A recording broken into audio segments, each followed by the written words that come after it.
우어라, 소배합이 대패를 했다고? 그래, 얼마나 크게 졌다더냐. 10만 군사 중에 고작 수천 명만 살아남았다 하옵니다. 이런, 그게 어떤 군사들인데? 내 소배합 이놈의 얼굴 가죽을 벗겨버리겠다! 폐하, 고정하시옵소서. 네, 이놈, 지금 내가 고정하게 생겼느냐? 근데 소배합이 전투를 모르는 놈도 아니고 대체 고려군 지휘관이 누구길래 일이 이 지경이 되었단 말이냐? 당시 드넓은 영토와 아시아 최강의 군대를 보유하고 있었던 거란 제국.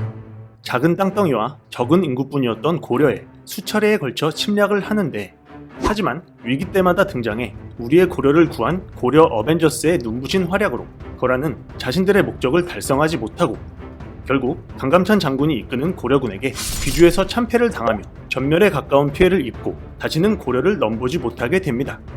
그렇다면 강감찬 장군은 도대체 어떻게 귀주대첩이라는 큰 승리를 이끌어낼 수 있었을까요?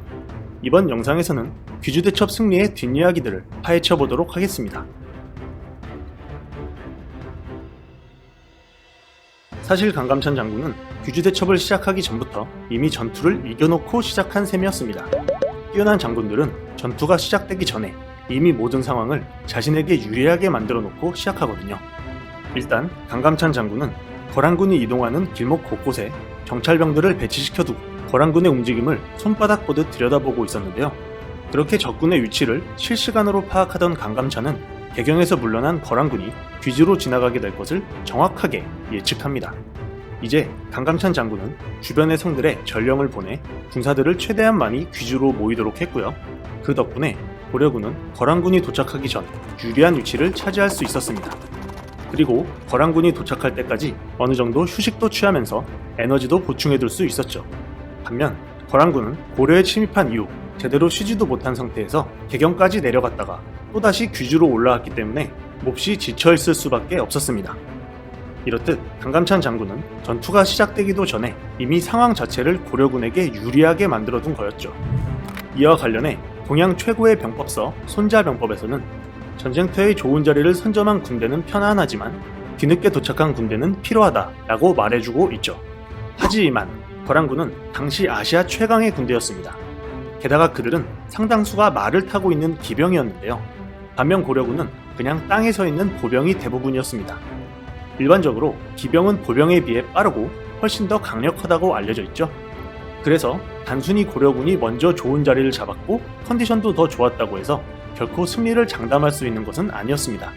오히려 사나운 거란족 기병이 고려군에게 한꺼번에 달려들게 될 경우에는 깜짝 놀란 고려군이 와르르 무너져 내리면서 큰 패배를 당하게 될 수도 있는 상황이었죠. 하지만 고려군은 아시다시피 무너지지 않았습니다. 왜냐고요?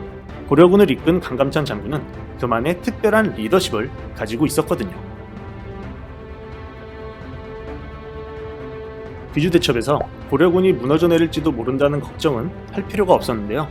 그 이유는 바로 고려군이 강감찬 장군의 리더십 아래에 똘똘 뭉쳐 있었기 때문이었습니다. 당시 고려 백성들은 강감찬 하면 모두가 입에 침이 마르도록 칭찬을 했을 정도로 마음속 깊이 그를 믿고 따르고 있었거든요. 자, 그렇다면 강감찬 장군은 어떻게 고려 백성들의 마음을 사로잡을 수 있었을까요?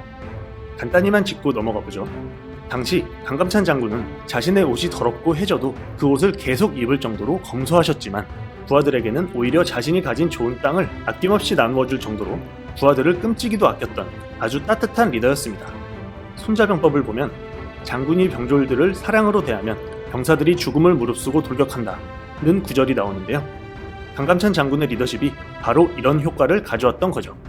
그래서 고려 병사들은 귀주대첩에서 강력한 거란군을 맞이해 물러서지 않고 용감히 싸울 수 있었던 거였습니다.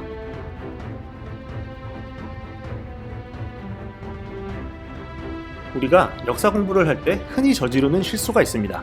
그건 바로 전투에서 패배한 적장을 얕보는 실수죠. 귀주대첩 같은 경우에도 강감찬에게 패배한 소배합을 그냥 정신 못 차리고 당한 바보 정도로 치부해버리는 분들이 계신데요. 사실 소배합은 그렇게 호락호락한 인물이 아니었습니다. 소배합은 귀주대첩에서 강감찬 장군에게 패하기 전까지는 패배라고는 1도 모르던 거란족 최강의 명장 중 한 명이었거든요. 소배합은 몽골족 그리고 송나라와의 전쟁에서 적을 무참히 짓밟고 또 짓밟으며 수많은 전투에서 승리를 거머쥔 명장이었고요. 무엇보다도 귀주대첩이 있기 9년 전 고려의 장군 강조와 맞붙었을 때에는 거란군의 지휘관이 되어 고려군에게 처절한 패배를 안겨주고 고려의 지휘관인 강조를 전사시키기도 했거든요. 이후 소배압은 고려의 수도인 개경까지 쳐들어왔고 거란 황제가 매우 기뻐할 정도로 많은 보물들을 약탈해 가기도 했습니다. 그래서 당시 고려는 수도를 빼앗기고 왕 현종이 전라도 나주까지 피난을 가는 고초를 겪어야 했었죠. 이렇듯 이 소배압이라는 적장은 절대 얕볼 수 있는 상대가 아니었고요. 강감찬은 소배압이라는 적을 상대하기 위해 만반의 준비를 갖춰야만 했습니다. 근데 이 전쟁 준비라는 게 그냥 단순히 군사만 모집한다고 되는 게 아니거든요. 어디서 싸우는 게 유리할지 미리 여기저기 돌아다니면서 봐둬야 하고, 또 어떻게 이길지 전략도 짜둬야 하고, 군사를 최대한 모집해서 훈련도 시켜야 하고, 충분한 식량과 무기들도 확보해야 되고, 성벽도 더 튼튼하게 쌓아두어야 하는 등등등등 진짜 머리 아프고 준비할 것들이 한가득이죠. 강감찬 장군은 고려의 총사령관으로서 이 많은 것들을 하나하나 준비하셨던 겁니다. 그리고 실제로 전쟁이 시작되자 우리의 강감찬 장군과 용감한 고려군은 크고 작은 전투들에서 승리를 쌓아나가며 서서히 거란군의 힘을 빼놓았고요. 결국에는 귀주대첩에서 완벽한 승리로 피날레를 장식하면서 거란족이 다시는 고려를 넘보지 못하도록 만들어버린 것이죠. 고려시대의 정사를 다룬 고려사 저료에서는 이 위대한 승리를 담담하고도 힘있게 말해주고 있습니다.